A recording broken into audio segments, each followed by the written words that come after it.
वर्तमान सरकार इसीलिए शासन कर रही है क्योंकि उसे घटनाओं को बुलाना आता है। कैसे? आइए मैं कई सारे उदाहरण के साथ इस क्रोनोलॉजी को समझाता हूं। पहला उदाहरण है पठानकोट। अटैक हुआ है जनवरी 2016 में।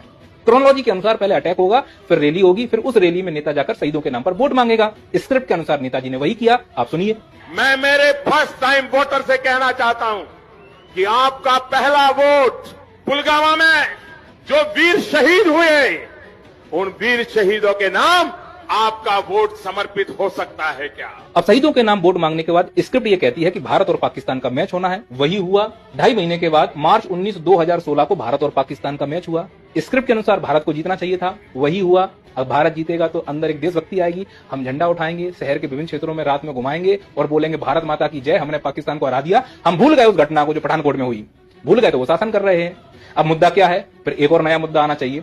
फिर होता है उरी अटैक। यह होगा सितंबर 2016 में।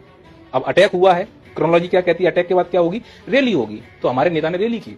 उस रैली में क्या करेंगे? शहीदों के नाम पर वोट मांगेंगे। वोट मांगे गए। अब क्या होगा? अगला भारत और पाकिस्तान का मैच होगा। तो वही हुआ। जून 2017 में लगभग 8.5 महीने बाद भारत और पाकिस्तान का मैच हुआ। कौन जीतेगा? भारत जीतेगा। भारत जीतेगा तो हम क्या उठा लेंगे? झंडा। रात को फहराएंगे और बोलेंगे भारत माता की जय, पाकिस्तान मुर्दाबाद। फिर हम भूल गए। हम पठानकोट भूले क्योंकि क्रिकेट हो गया, हम उरी भूले क्योंकि क्रिकेट हो गया। अब हमें कौन याद रखे? तो फिर घटना करवा दो। तो फिर एक घटना और हो गई कुछ समय के बाद। 14 फरवरी 2019 को पुलवामा अटैक हुआ। पुलवामा अटैक हुआ है, घटना हो चुकी है। अब क्या होगा? रैली होगी। तो प्रधानमंत्री जी फिर रैली में जाएंगे, कहीं केरल जाएंगे, कहीं महाराष्ट्र जाएंगे और रैलियों में वही लंबे लंबे भाषण। हम एक एक आंसू का बदला लेंगे, खून का बदला खून होगा। मेरी रगों में उन्होंने बोल दिया क्योंकि ये क्रोनोलॉजी है, स्क्रिप्ट है सब। आप समझिए इस चीज को। उनको काम है सिर्फ बोलना। अब बोलने के बाद वोट बटोर के झोला उठा के चल दिए।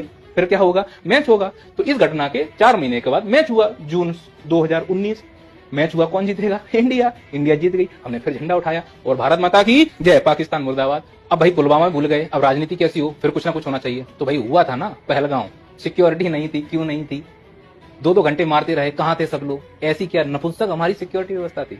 नहीं। क्रोनोलॉजी समझो। घटना हो गई, फिर भाई ने जाकर रैली की और रैली में क्या बोले थे आप सुनिए। पानी और खून भी एक साथ नहीं बह सकता। मतलब समझ रहे हो? खून और पानी साथ नहीं बहेगा। मैच होने वाला है कल 14 सितंबर को। मैच हो रहा है।